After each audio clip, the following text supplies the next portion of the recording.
దళారులన్నీ ప్రోత్సహించవద్దు. మిల్లర్లు పొరపాట్లు చేస్తే స్థానిక జేసీ దృష్టికి తీసుకురండి. రైతుల నుండి ఎటువంటి ఇబ్బందులు లేకుండా ధాన్యం కొనుగోలు చేసే బాధ్యత కూటమి ప్రభుత్వం తీసుకుందని రాష్ట్ర పౌర సరఫరాల శాఖ మంత్రి నాదెండ్ల మనోహర్ స్పష్టం చేశారు.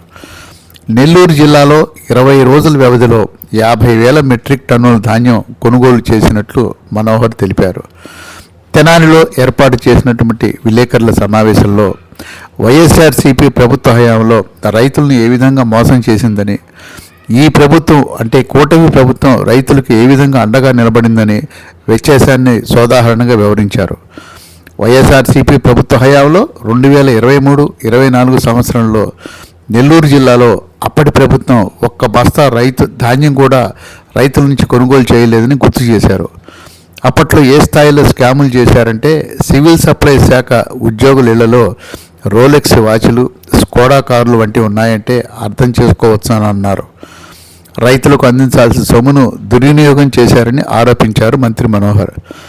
వైఎస్ఆర్సీపీ హయాంలో రైతుల నుండి ధాన్యం కొనుగోలు చేస్తామని చెప్పిన అప్పటి ప్రభుత్వం వారిని మోసం చేసిందన్నారు. 60-70 కిలోమీటర్ల దూరం ధాన్యం తీసుకుని వెళ్ళిన రైతులు 3-4 రోజులు అక్కడే ఉంటూ తిండి తిప్పలు లేకుండా లారీల క్రింద రాత్రి వేళల్లో పడుకున్నారని మనోహర్ గుర్తు చేశారు. కొన్న ధాన్యానికి డబ్బులు కూడా ఇవ్వకుండా నవమాసాలు ఎదురు చూసేలా చేసిన దౌర్భాగ్యపు పరిస్థితి అప్పట్లో రైతులు చవిచూచారన్నారు. కూటమి ప్రభుత్వం శ్రీకాకుళం నుంచి నెల్లూరు వరకు రైతులకు వెన్నుదన్నుగా నిలుస్తూ ధాన్యం కొనుగోలుతో పాటు 24 గంటల్లో రైతు ఖాతాలో నగదు జమ చేసిన ఘనత ఈ ప్రభుత్వానికే దక్కుతుందని ఆయన స్పష్టం చేశారు. ఆంధ్రప్రదేశ్లో కీలకమైన రంగం వ్యవసాయ రంగం. ప్రభుత్వం ఏ కార్యక్రమం చేపట్టినా కూడా రైతుకి పెద్దపీట వేసి తాను పడిన ఇబ్బందులు తగ్గించడానికి, కష్టపడిన రైతాంగానికి కాపాడాల్సిన బాధ్యత ప్రభుత్వంలో మనందరిపైన ఉంటుంది. అటువంటిది గత 5 సంవత్సరాల్లో వైఎస్ఆర్సీపీ పాలనలో ఎంత దుర్మార్గంగా రైతుల్ని ఇబ్బంది పెట్టారో మీ అందరూ కూడా చూశారు. అడుగడుగున సమస్యలు సృష్టించారు. అసలు ఊహించని విధంగా ధాన్యం పండించిన రైతు తన ధాన్యాన్ని ఏ మిల్లుకి అమ్మాలో ప్రభుత్వమే నిర్ణయించేది. ఒక్కోసారి మండలాలు దాటి వెళ్ళేవారు, కొన్ని సందర్భాల్లో జిల్లాలు కూడా దాటి వెళ్ళారు.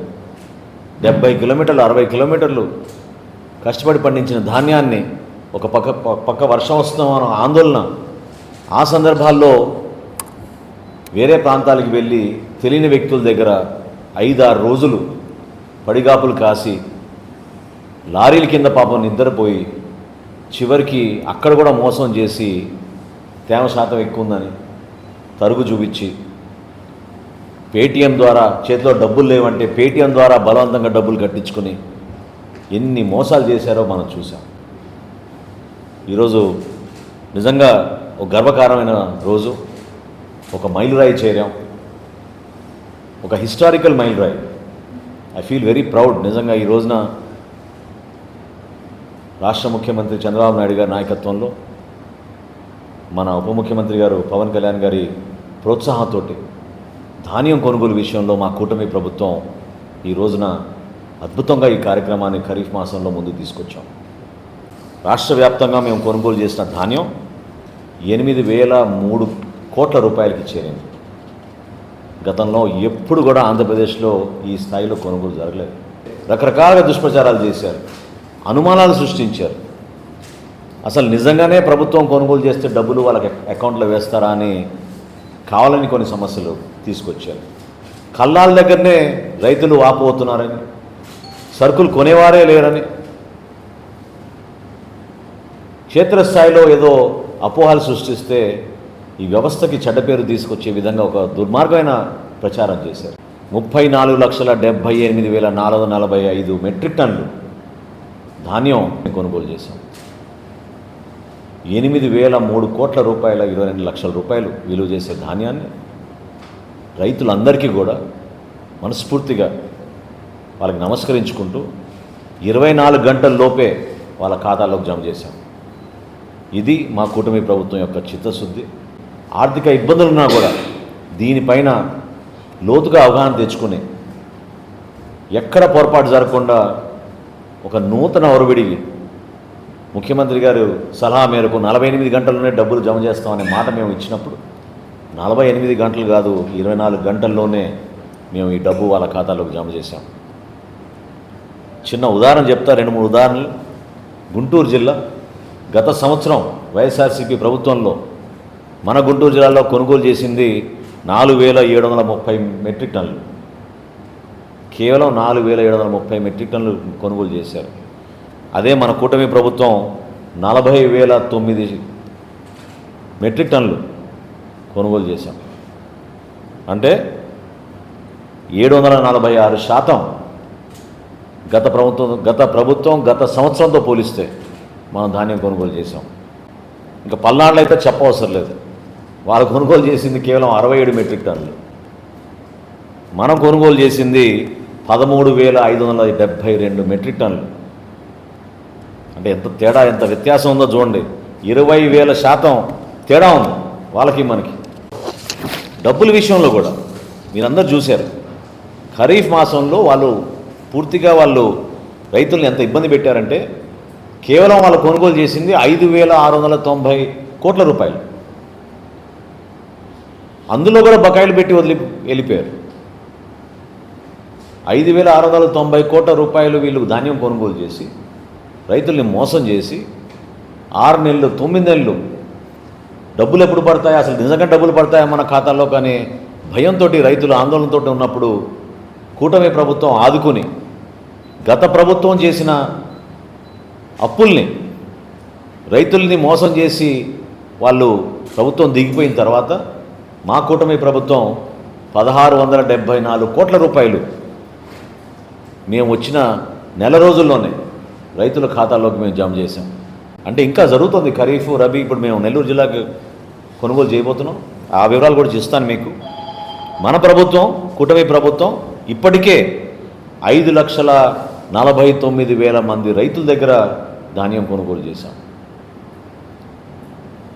అంటే దాదాపు 1,10,000 మంది రైతులు అదనంగా ఈ ప్రభుత్వం పైన ఒక నమ్మకంతో ధాన్యం వాళ్ళు మనకు అమ్మినప్పుడు 24 గంటల్లోనే వాళ్ళకి ఈ నిధులు సమీకరించుకుని ఇబ్బందులు ఉన్నా కూడా వాళ్ళని ఆదుకునే విధంగా మేము కార్యక్రమం చేశాం. నెల్లూరు జిల్లాలో 2023, 2024 వాళ్ళు కొనుగోలు చేసింది 0. ఒక్క బస్తా కూడా కొనలేదు. నెల్లూరు జిల్లాలో ఒక్క సింగిల్ బస్తా కొనలేదు. బస్తా కొనుగోపోగా సివిల్ సప్లైస్ డిపార్ట్మెంట్లో అన్నిటికన్నా పెద్ద స్కామ్ నెల్లూరు జిల్లాలో జరిగింది. ఏ స్థాయిలో స్కామ్ చేశారంటే ప్రపంచంలో అత్యంత ఖరీదైన వాచ్, రోలెక్స్ వాచ్ అక్కడున్న ఒక ఎంప్లాయీ దగ్గర దొరికింది. స్కోడా కార్లు కొన్నారు వీళ్ళు. రైతులకు అందించాల్సిన డబ్బు వీళ్ళు దుర్వినియోగం చేసి గత ప్రభుత్వంలో నెల్లూరు జిల్లాలో స్కోడా కార్లు కొన్నారు. కోవిడ్ సమయంలో వీళ్ళు స్కామ్ చేశారు. దాని తర్వాత 2 సంవత్సరాలు కూడా ఒక్క బస్తా కూడా కొనలేదు. మిల్లర్లు ఇబ్బంది పెట్టారు, దొంగ కేసులు పెట్టారు, మిల్లర్లకి పేమెంట్లు ఇవ్వలేదు. కూటమి ప్రభుత్వం అధికారంలోకి వచ్చిన తర్వాత మేము దాదాపు 400 కోట్ల రూపాయలు మిల్లర్లకి పేమెంట్లు ఇచ్చాం. నెల్లూరు జిల్లాలో చాలా గర్వంగా చెప్తున్నా నేను, గత 20 రోజుల నుంచే మేము ఇప్పటివరకు కొనుగోలు చేసింది 50,000 మెట్రిక్ టన్నులు. 50,000 మెట్రిక్ టన్నులు 300 ధాన్యం కొనుగోలు కేంద్రాలు ఏర్పాటు చేసి గౌరవ మంత్రివర్యులు ఆనం రామనారాయణ రెడ్డి గారు, అదేవిధంగా గౌరవ మంత్రివర్యులు నారాయణ గారి సమక్షంలో జిల్లా అధికారులు ఎమ్మెల్యేలతోటి సమీక్షా సమావేశాలు ఇప్పటివరకు 3 సార్లు నిర్వహించి ప్రతి గింజ కొనే విధంగా పౌర సరఫరాల శాఖ నుంచి, రాష్ట్ర ప్రభుత్వం నుంచి మేము సిద్ధంగా ఉన్నాం. ఒక నమ్మకం రైతుల్లో తీసుకొచ్చాం. దళారులను దూరం పెట్టాం, మిల్లర్లకి వెసులుబాటు కల్పించాం. నా మనవి ఏంటంటే నెల్లూరు జిల్లా సోదరులందరికీ, రైతులందరికీ దయచేసి మీరు ఒకసారి ఈ ప్రక్రియలో, ఈ అద్భుతమైన కార్యక్రమంలో మీరు పాల్గొనండి. ఒక నమ్మకంతో ప్రభుత్వం చేస్తున్న కార్యక్రమాన్ని మీరు చూడండి. ఏ విధంగా ఇతర జిల్లాలో శ్రీకాకుళం నుంచి నెల్లూరు వరకు ధాన్యం సేకరణ ఏ విధంగా జరిగింది, ఏ విధంగా ప్రతి రైతు ఖాతాల్లోకి 24 గంటల డబ్బులు ప్రభుత్వం నుంచి మేము మంజూరు చేసి వాళ్ళ అకౌంట్లోకి వేసాం. 8,003 కోట్ల రూపాయలు ఈ రోజుకి ఒక గొప్ప చరిత్ర నిలబడే విధంగా ఒక మైలురాయి దాటాం. ఎక్కడ కూడా తగ్గకుండా ధాన్యం సేకరణ విషయంలో ఖరీఫ్ మాసం పూర్తవుతున్న సందర్భంలో రాబోయే రబీకి కూడా సిద్ధమవుతున్నాం.